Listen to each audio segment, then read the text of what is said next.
Welcome back to Tales of Two Bros. I'm Angel, I'm Adan. and we're going to be doing series reviews. Marvel's Hit Monkey. Yeah, I think you'll like the 10th episode.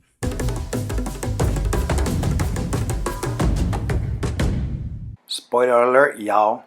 So Marvel came out with Hit Monkey on Hulu. I No one was saw that coming. apprehensive.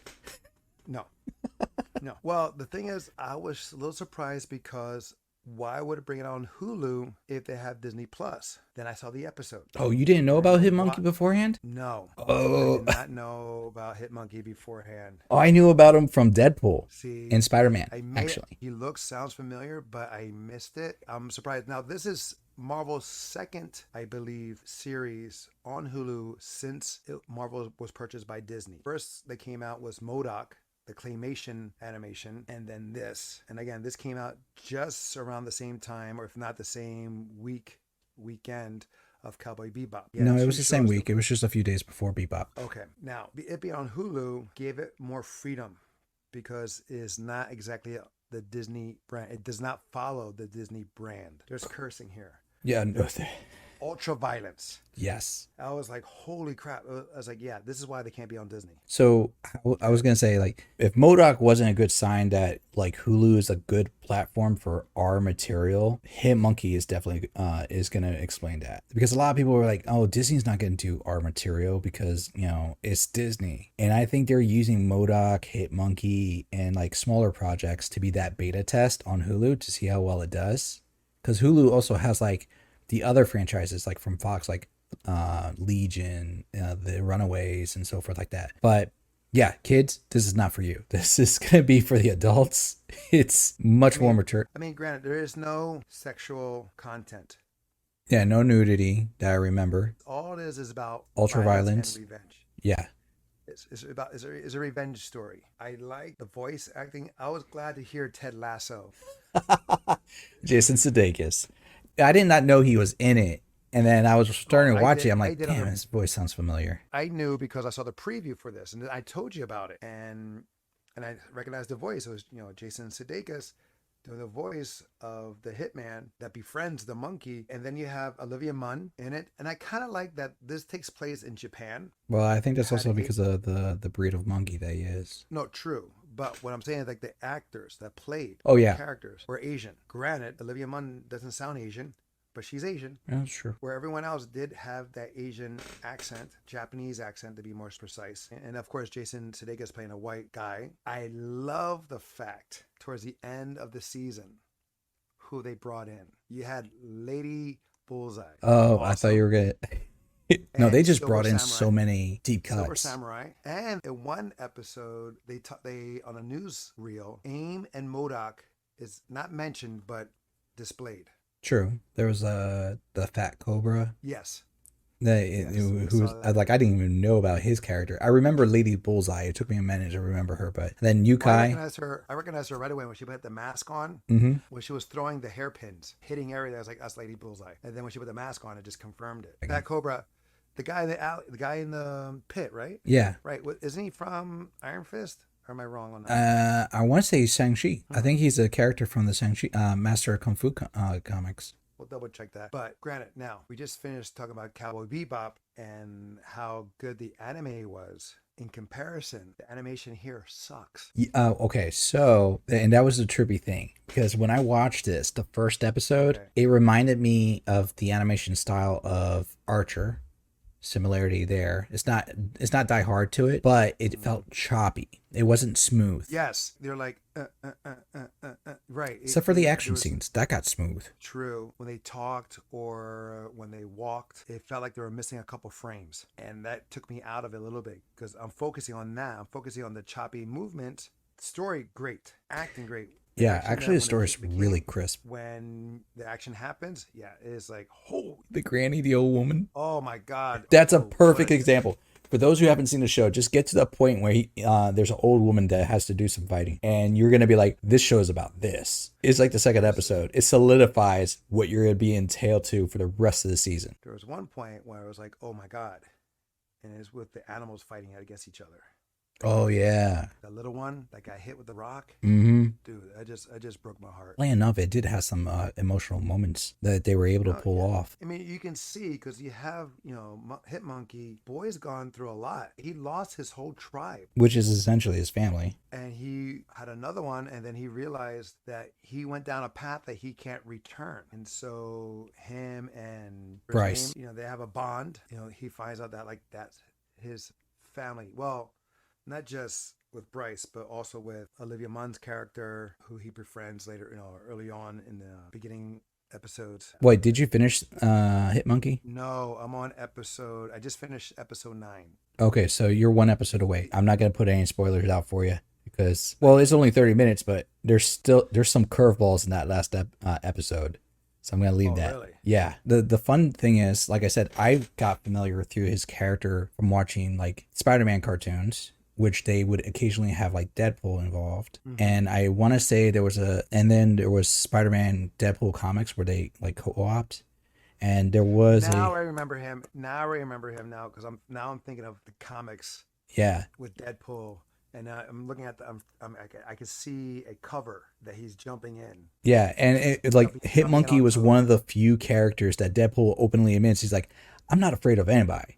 I'm afraid of this guy. And and like Spider-Man thought like Deadpool was killing all these other people, and he fought Deadpool, and he's like, no, that's Hitmonkey. He's like, I need to leave town. I remember that issue. I've honestly learned more about Hitmonkey in this show than I did in that comic, but it was a fun concept, and I'm like, wow. And then when they did this, I'm like, if they do continue it, that'd be cool because now they can just bring in other characters and fun-loving characters like Deadpool and stuff like that. And I think it will be interesting. I probably have an issue or two with Hitmonkey, but it's just been so long. I probably have the issue that I'm flashing in my head right now while we discuss this. Now I'm like, I'm not gonna go through and look for it. I'm not gonna look for it. I mean, yeah, everybody, like right if you're looking now. at the sword behind us, you can see some of the faces. Like over my shoulder right here, that's Bryce the ghost. There's a Lady Bullseye, which that's a deep cut alone. Followed by Yukai. I didn't even know her. Oh, Kiko right there, Olivia Munn's character. George Takei's character was this one next. The uncle, no? Yeah, that's this guy right here, next to Silver Samurai, which also was a fun pull. He's like, I'm the hero of Japan. I've been here all day. I need some ice cream. See, now you're just saying lines from episode 10 because he didn't say that in episode 9. My bad. So I'm going to stop referring to anything that possibly could be 9 because I might mix those two up. So yeah, then you have the fat cobra right there as well behind you or between us. And They had the bonsai. I don't even know if that's a combo character or not. I feel like I don't he know, is. but his death. Yeah. And he's actually a threatening character. He felt like a threatening character. He felt, and he went away too easily, I think. Especially when it's like he had a connection. He was part of the bonsai. So when that bonsai was getting cut or broken, like he was like getting affected too. True. I think it was like a source of power or something like that. Because remember, like his eyes would glow, and then when he chopped down his own bonsai, his eyes stopped glowing. Well, and he had that weird wood vein. So I think he was connected to that one specific bonsai where Hitmonkey stabbed him. Oh yeah. I was surprised in a way that's where they went because that's a pretty violent spot. And then he committed seppuku. No, I understand that, but when it says like the beginning of his downfall, he got stabbed in an opening right in the ribs, like which is very a vital part. And then of course they charge at each other, and Hitmonkey slashes his midsection, and then he finishes off by committing harikiri or seppuku on himself, because he's still on the way of honor. I mean, of comparison to all the other deaths that happened there, that was actually pretty small. I'm just saying, like, where they showed the initial hit, they were detailed with what they were doing. It was just weird because like I say, I stand by it. I think they did it for budgeting because I have no idea how much of a budget they had, but those action sequences definitely had the smoothest animation versus everything else. And I've seen that in anime before. Season 2 of One Punch Man is notorious for this. Season 2 was regarded as being the worst season in comparison to season 1 because people noticed that the animation wasn't holding up except for when they got into the fight scenes. And even at some fight scenes, it's because the production company was cutting corners for profit, which makes sense. Possibly. Oh, I did like where the communication between animal to animal that we... Oh, you get the subtitles. Granted, monkey and a cat talking, they would not understand each other, but they did. I did kind of appreciate that nonetheless. And I like that you see that Hit Monkey is trying to avoid this life of violence. Yeah. Yeah, he did it initially because his tribe was being killed. Wanted revenge, Revenge? but you could see he bears guilt. So even the ones that he's killed and he knows they're bad people, there's a point where he learns that even though they're bad people, they still have lives, they still have influences. Like when he killed the general and he goes to the general's house and he sees like the kid's photo, and you see him spiral like from ups and downs. But then you see that he embraces it. Yes, you're seeing that progress. But you see that, he embraces it a little bit too much until at the end of episode 9, where we find out all that's been happening was set up by one guy, the uncle. I mean, I don't know, episode 10, I don't know. Mm-hmm. So I'm just saying, from episode 9, at the end of it, we assume it is the uncle. So I will say this: his character has had both his character and Bryce's character, in actuality, have a huge amount of growth. Who, Hit Monkey? Yeah, Hit Monkey. Oh, yes. And we're gonna continue saying Hit Monkey because he doesn't have an actual name, and so Hit Monkey has a huge amount of growth, going from not just being a wild creature to a creature that can technically function in human society, which is so weird. But they do acknowledge they live in a world of mutants, of superpowered beings, because they even refer to Silver Samurai as a mutant. So there's definitely superpowered beings, mutants, and whatnot. So I guess he's not even talking. A walking monkey in a suit with a katana probably isn't that outrageous. You see the emotional growth. That's where his character is really strong at. Well, you see also with Bryce, we see his backstory. Yeah.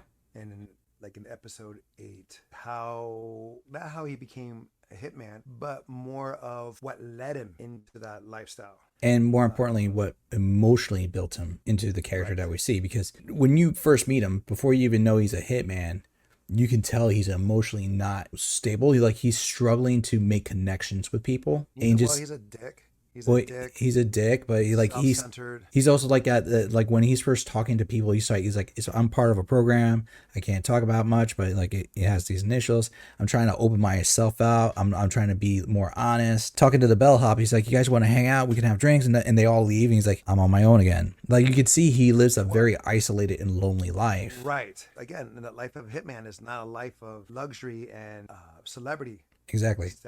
He goes about it the wrong ways, but right, for that lifestyle, you have to be a little more callous. You have to be isolated. Mm-hmm. And that relationship with Hit Monkey, he's getting that fulfillment. Yeah. Even though he's being a dick about it, constantly. He's still, because he's a little narcissistic. Little. In the beginning. he's pretty narcissistic. But no, he starts to become, then again, after like when he was into that circle of salt. Yeah. Barrier that was hurting him, and that made him wake up, and I guess that made him relive his past. Well, yeah, it forced him to look at himself in a deeper way. Granted, the animation may not be all that good. The story itself is really good. Yeah, you have multiple stories going on. You have the story of Akiko. You have the story of the detective. Oh yeah, that's right. They did. Detective was interesting. Her coming to her own from a girl from a small village that only had 2 cops, and she was one of them. So you have that aspect on her, and you have that story of Hit Monkey. You have the story of Bryce. So you have very good range of people coming together, forming a team. There are some team units, and we're not going to say who teams up with who to give all spoilers, but there is I just did. I was trying to leave some surprises for some people. I will say one more thing that I did like. The music. The music, the opening credits, not the opening credits, but... Every now and then they change the music up for the end credits, but when they, it was like a Japanese theme music that they were having, and it just worked. But not just that, but like how they also like introduced each episode. Yeah. They'll say Hit Monkey, it could be on a cutting board, it could be in snow, they'll give the title of the episode. That part remind me of anime. It reminded me of Dexter, oddly enough. Like when he cuts into the steak and the tomato and it forms the Dexter from the blood. But that's always always constant. In the show, it's different. They find a new way to introduce it. Like Cowboy Bebop, they did that, the anime. When they gave in another intro of the title of the episode, it was done differently. True. Like just like Cowboy Bebop, the music score was awesome. It fit right. Yeah, someone had a good musical ear playing out the sound score for this. I'm looking forward to season 2 if they're going to do a season 2. But the voice of the monkey is Fred Tatascore. That's his name. Completely wrong. But he's done a lot of voices as the Hulk for a lot of Marvel projects. Oh yeah, I heard about that. Yeah, he's good with the grunts. Hulk. Exactly right. He was in, for other things, he was in Kung Fu Panda, Team America. He was in the Animaniacs. He was in, I want to see that one, Arcane, which is on Netflix. I want to see that. Oh, I haven't seen that one yet either. He's in Injustice. He was in Drax as What If. Oh, okay. I can see that. He-Man and the Masters of the Universe, that new one on Netflix. So anyway, Fred has been in a lot of his main thing is like animation and video game voiceovers, especially as like the big brutally like Hulk or Sasquatch or even Solomon Grundy. He's done that for DC. Some of my favorite Justice League cartoons involve Solomon Grundy. So I'm looking forward to season 2. I do hope they do a season 2. And if not, that's fine too. But let's get this one over with here. So we are happy with Hitmonkey. We are both looking forward to season 2 if a season 2 is presented. Called. Very good series. Worth the watch. I would say I agree with that. I think that's it, bro. I think that we covered enough. So guys, let us know your thoughts on Hitmonkey. And also make sure you subscribe and hit that like button.